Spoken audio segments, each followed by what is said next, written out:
வணக்கம். தமிழ்நாடு 360 செய்திகள். சீர்காழியில் அரசு மருத்துவமனை சீர்கேட்டை கண்டித்து முற்றுகை போராட்டம்.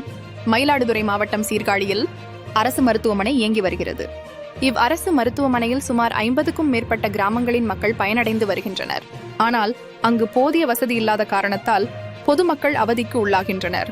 அதனை கண்டித்து இந்திய கம்யூனிஸ்ட் கட்சியின் சார்பாக நேற்று டிசம்பர் 30 காலை 10 மணி அளவில் சீர்காழி அரசு மருத்துவமனையை முற்றுகையிட்டு போராட்டத்தில் ஈடுபட்டனர்.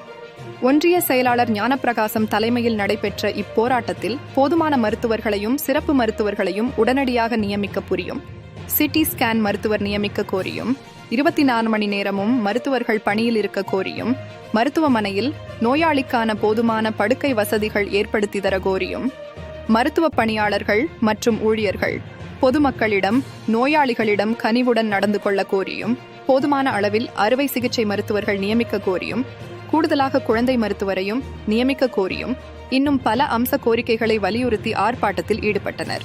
போராட்டத்தில் மாவட்ட செயற்குழு உறுப்பினர் ஸ்டாலின், மாவட்ட குழு உறுப்பினர் அசோகன், ஒன்றிய குழு தோழர்கள் கரிகாலன், பிரபாகரன், குமார், கல்பனா, அமிர்தலிங்கம், சண்முகம், கிளை செயலாளர்கள் கண்ணன், வெங்கடேசன், ரவிச்சந்திரன், மேகநாதன், சரத்குமார், முனியப்பன், நல்லசிவம், செந்தில் மற்றும் பலர் கலந்து கொண்டனர்.